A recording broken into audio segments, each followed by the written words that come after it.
iceberg or whatever else. Let's do this as we jump in. Let's introduce our players and start to the top left hand side of the map where we'll have our red Terran player, who is GuMiho.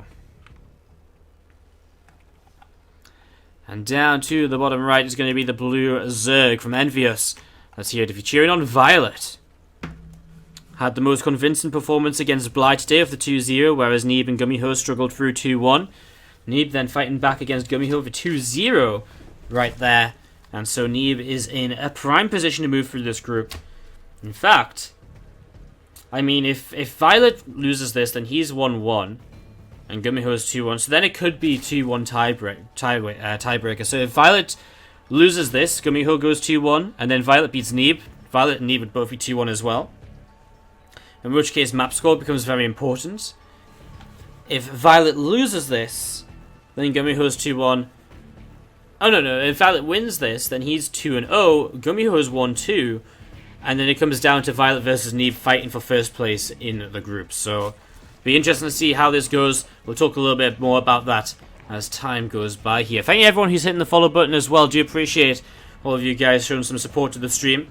Of course, if you can't afford to subscribe, donate, or whatever to support me like that, then you can, of course, just support by hitting the follow button and join the stream in the future as well. I mean, just following the stream, you're more likely to see us in the future. Check us out again, which is, of course, fantastic. And, of course, you're also able to, also just follow numbers, always good to kind of send to sponsors, be like, yo, this many people follow the channel. It's not the most important statistic, but it's something. It helps. Anyways, as we go into this, guys, do you see an Overlord moving towards the upper left-hand side from ViOLet here? Going to be looking to see what it can get up to. Command Center coming down from GuMiho. It's once again the gas first expand. This is becoming actually more normal, more regular than the standard Reaper expand nowadays. The gas first Reaper expand rather than just Reaper expand. So that's sort of interesting.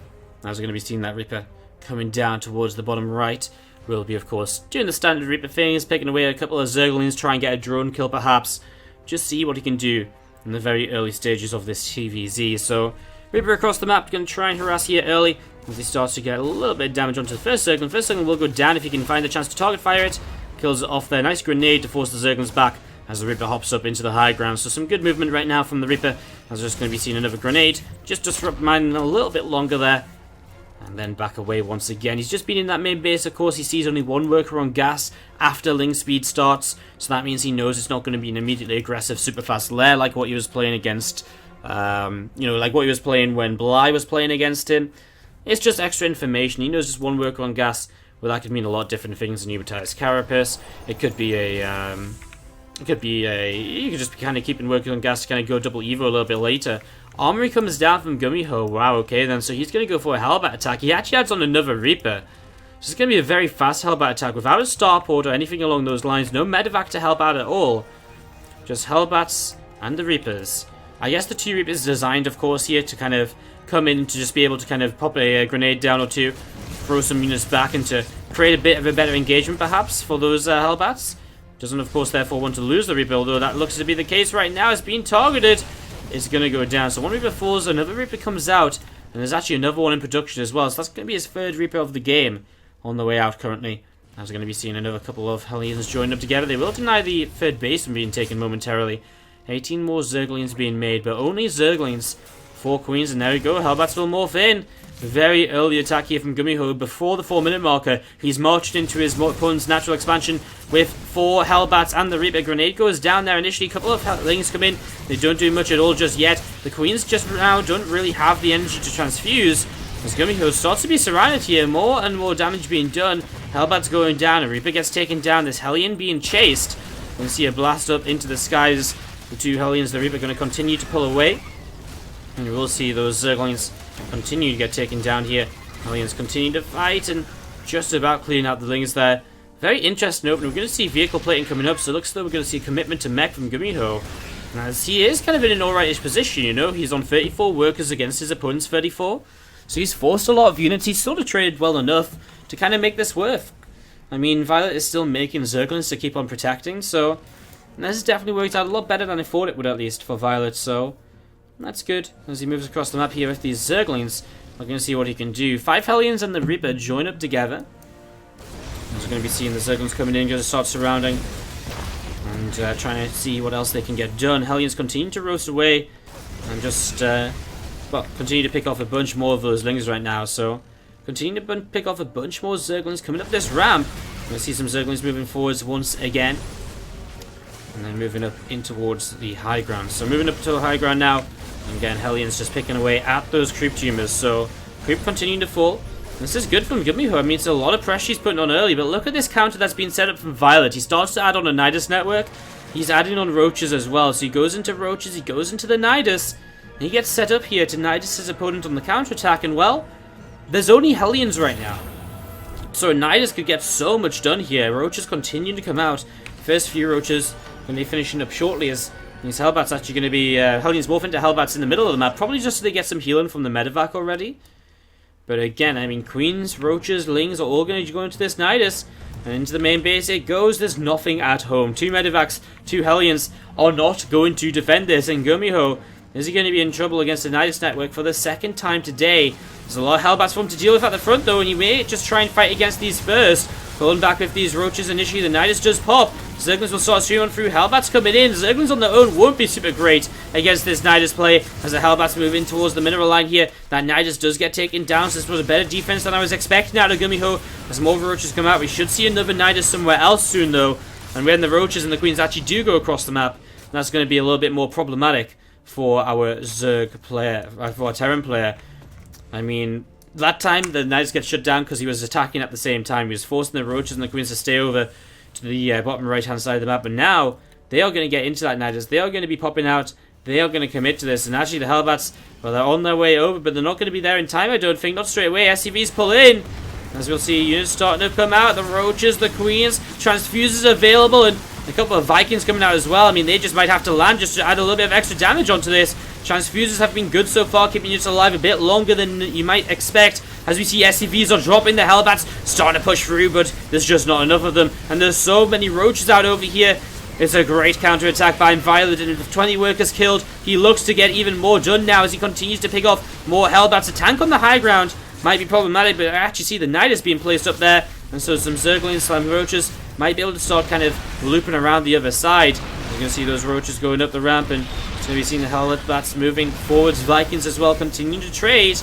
Roaches continue to drop down as we see the orbital moves back into the main.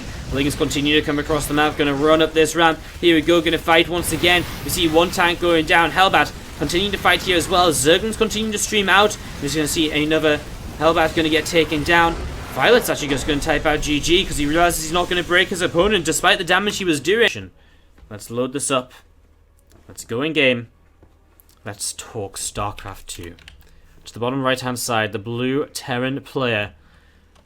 Up one game, it's going to be GuMiho.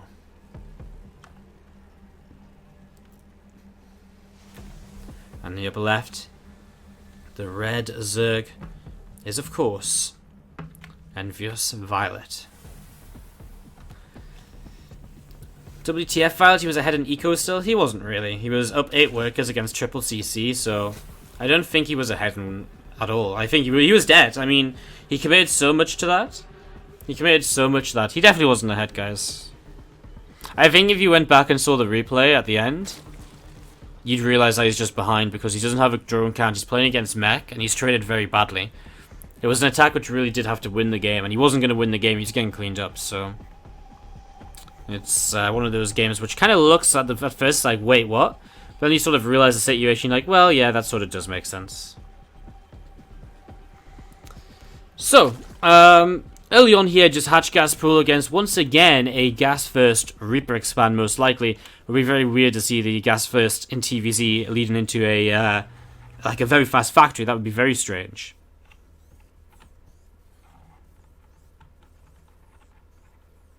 As a Zerg won game all the way.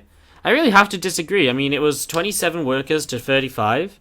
That's an 8 worker deficit. Mule's actually put the Terran player ahead in economy, therefore. And obviously he'll catch up nice and quick with 3 CCs. He can build quite quickly. And also, he has a leading army supply, so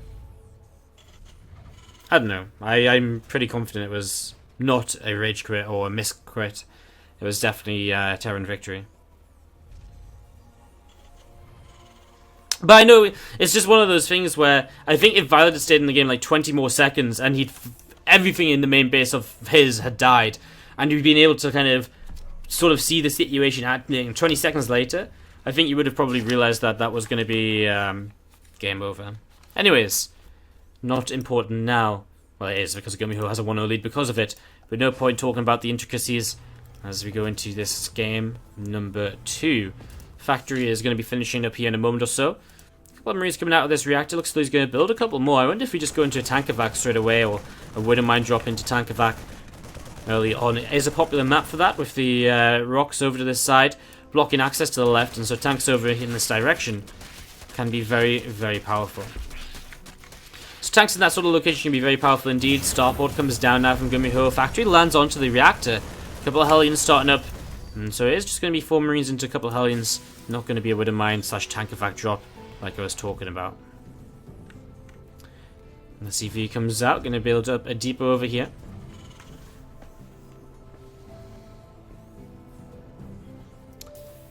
Don't quit like that in a tournament. It was pretty even. I mean, maybe it's an early quit for a tournament, but it definitely wasn't even. He has no queens left over because he just lost them all. He just lost his entire army attacking across the map. He has no drones in comparison to his opponent's economy. He has nothing. He has no tech, whereas his opponent's going into mech. You know, he has no lair or anything like that. He was very far behind, guys. I think you're refusing to accept the fact that ViOLet literally threw away his entire army to take an 8-worker lead. And I think that's what you're not really accepting, as these couple of Hellions do get taken down in the center. So a couple of Hellions do get taken down in the center. GuMiho pulling back here. He's actually going to go for like a Hellion Marine attack, or a Hellbat Marine attack, I guess. But currently he is without an armory, so maybe just Hellion Marine. Very interesting build order for him. And we're just going to be seeing GuMiho unloading and, well, loads up the Marines as they head across the map. The Hellions can, of course, get across the map very quickly on their own. And so some aggression going to be coming in here. We do see a Rotoran on the way up from ViOLet. He has plenty of gas in the bank, so he can invest into his Roaches here in the near future. As we see some Lings going to run up this ramp, they run into a few Hellions straight away and realize that they just have to pull back themselves. 2 Queens in position to try and shut down this medevac straight away. The medevac does turn away.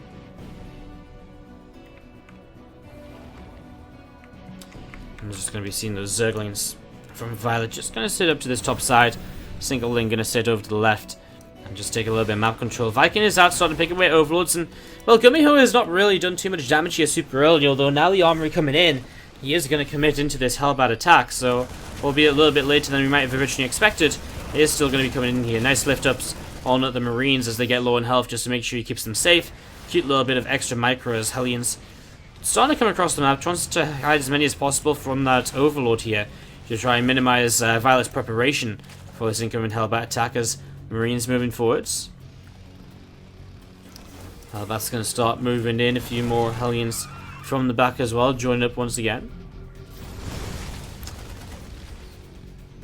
Still Viking in the sky. A few more Hellbats bolted in. ViOLet going to make sure he has everything possible to attack into this whiff, and here we go. GuMiho attacks in. And we see that medevac. Nice pullback on the medevac, keeping it alive a bit longer. Viking will land for some extra damage. Hellbats in the front are starting to go down. Marines are still doing some good damage as well. Medevac's still alive as well, which is impressive at this point. Man, then Marines really start adding on the damage here as ViOLet, you can see, is sort of, not really, it's sort of weird because he's like, sort of in a position where he's sort of beginning to lose a lot of units, but he's still sort of holding on just about, and that Viking will go down as well. GuMiho will be pushed back, and ViOLet maybe even with the opportunity now to just go for a big counterattack. So some Roaches begin to go down towards the bottom right-hand side. The bunker is on the way up here from GuMiho. So setting up into the bunker, we're going to see a few Hellions behind the wall.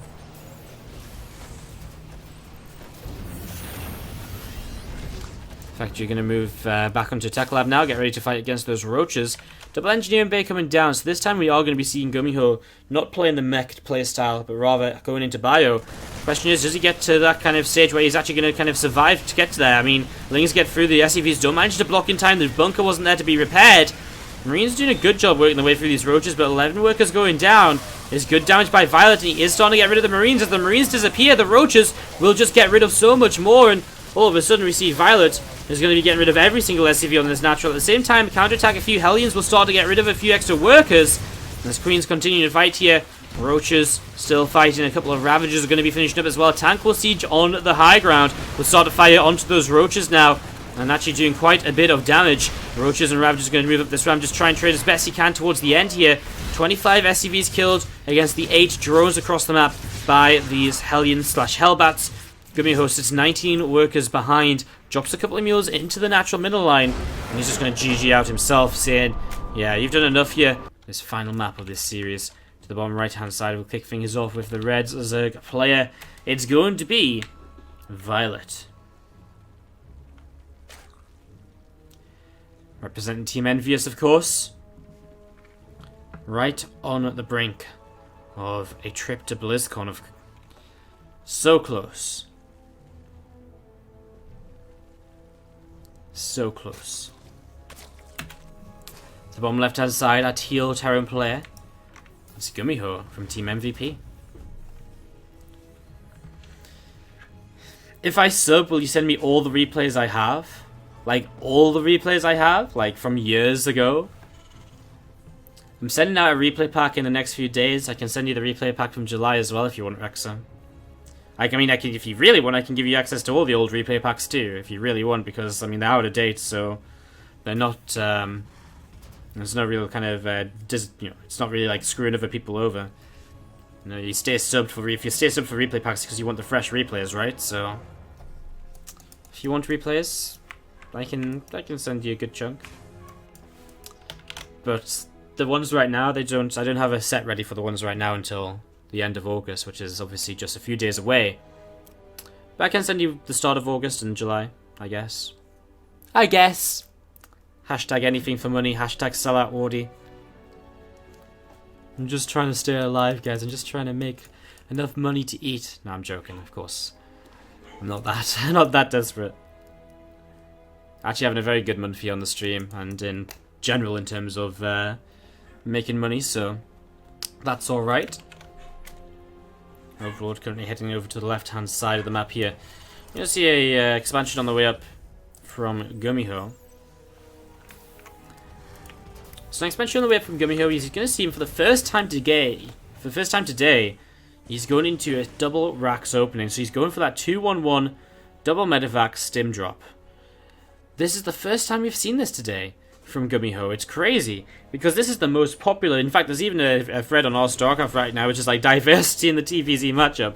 And it shows you just how frequently this build gets used at the highest level of play. So for GuMiho to pull it out now the first time on the 6th map of, in the 6th map, he's played 6, this is a 6th map of TvZ today. 3 against Bly earlier, 2 against ViOLet already. This is the first time he's doing it. Interesting that he now decides to change this up. Reaper. Unfortunately, we'll find the Zerg in the last position he checks, so a little bit less time, a little bit less of an opportunity for GuMiho to kind of get damage onto drones, etc. We're going to be seeing that Reaper coming up, and we'll just head in towards the natural expansion. So shot off onto a ling there straight away, grenade goes down, drones get blasted away, obviously not much damage done. As ViOLet's going to make 12 more, a lot more Zerglings here. Alright, ViOLet, he's going to be attacking across very shortly. If there's no wall up for GuMiho, I mean, he's doing the right thing, which is to keep his Marines up on the high ground. What you sometimes see is that sometimes the Zerg player baits the Terran player, sends like a few Overlord, sends an Overlord forward, it's like, hey, shit, I misplaced an Overlord. You should punish that and kill it. And then the Marines go down the ramp to punish the Overlord, like, haha, I'm gonna kill your Overlord, what an idiot you are. And then Zerglings come in, surround, and just kill off so much. And then you're just like, oh shit, I'm the idiot. As we're going to be seeing, these Marines do come down to the low ground. The Zerglings are coming across. ViOLet's going to be diving in here in a moment or two. We're going to be seeing him coming in. He gets up the ramp. The depot gets raised. Obviously, Marines behind will stay very safe here. As we'll see, some SCVs will continue to fall. They want to try and stay on the ramp, just stay close to the Marines. As ViOLet will trade out for 2 free workers. And a few Marines as well. It's not the best, but it could have been a lot worse at the same time as well. As we're going to be seeing the last few lings going down. So 4 workers killed. Good defense by GuMiho. He sort of felt that was coming, and he shut it down very easily. Maybe he actually saw it with the Reaper, which is why he had a bit of an advanced warning. As we're going to be seeing the 3rd hatchery from ViOLet being set up here, just up to this northern side. And Overlord going to sit in the center of the map as well. Also one over to the left. Engineering Bay coming up here from GuMiho 2 at the natural expansion. So Engineering Bay coming up here right now. You can see a supply depot added on as well.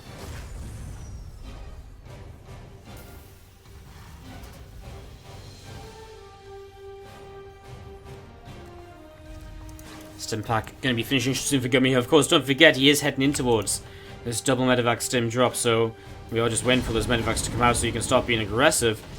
Note that she's still going to have 2 full medevacs apart from he didn't pick up the last marine. So we're going to be seeing 13 marines, and I wouldn't mind. With these 2 medevacs, let's see how much damage you can get done here. 18 more lings being made from ViOLet. Obviously has to make a few more units to help deflect this. As those medevacs go in towards the main base right now. Going to be unloading here in a moment or two. Marines just going to start unloading, so here we go, unloading. We're going to see Widowmine will burrow. Marines will stim. Nice fight initially, I think. Widowmine going to get big connection onto lings, but actually splits away nicely and minimizes the damage, and it splashes onto a medevac. Not the greatest there from GuMiho, actually, and so looks as though ViOLet will hold on quite easily. More lings being made, and now he goes back into drones after that set of Zerglings, now knowing that he has more than enough to kind of keep those medevacs away. And even kind of from another wave of aggression here after killing so many of the marines and so on initially. If another medevac comes across, he actually has enough to just kind of deal with that with just Ling Queen right now. As we're going to be seeing a few more racks being added on here. Rack's going to take that reactor. Engineering Bay is going to have the +1 upgrade going on it as well. As those Zerglings from ViOLet still just looking around, still just seeing what they might want to try and get up to.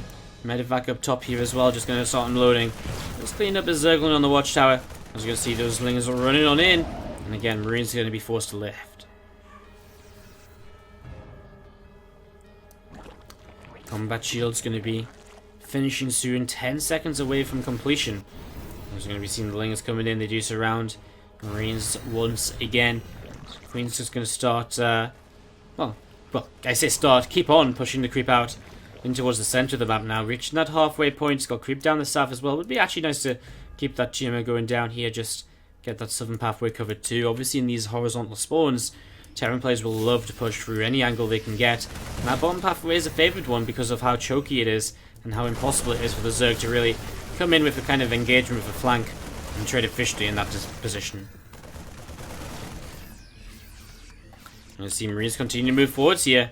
We're going to see what they can do. A few bins now starting to come in. 1-1 upgrades are finished for Zerg. So he has a +1 carapace lead over his opponent. As you can see, lings coming in. There's a tank in the back, but only one tank. A couple of Banes trying to connect as well. For the most part, though, the Zerglings seem to be doing enough. As the Queen's targeting down medevacs, GuMiho is running out of units here. ViOLet is going to stop the first wave of this committed 2-base attack. As GuMiho is up on 5 racks and no 3rd CC. ViOLet is stopping this dead in its tracks right now. We're going to see lings moving forwards here once again, catching a few more units, forcing them to lift again. GuMiho is not looking great right now. If he loses this, he's out of this tournament. He will not make the playoffs. But ViOLet and Neeb will be 2-0 in the group. And then they will play to determine who finishes in first place. As the Zerglings come in, they surround a bunch more Marines once again. Continuing to fight here. Tank will drop. The lings come in and fight once again. And that's going to be GG. ViOLet just having way too much. GuMiho's attack not doing what it needed to do. And ViOLet is going to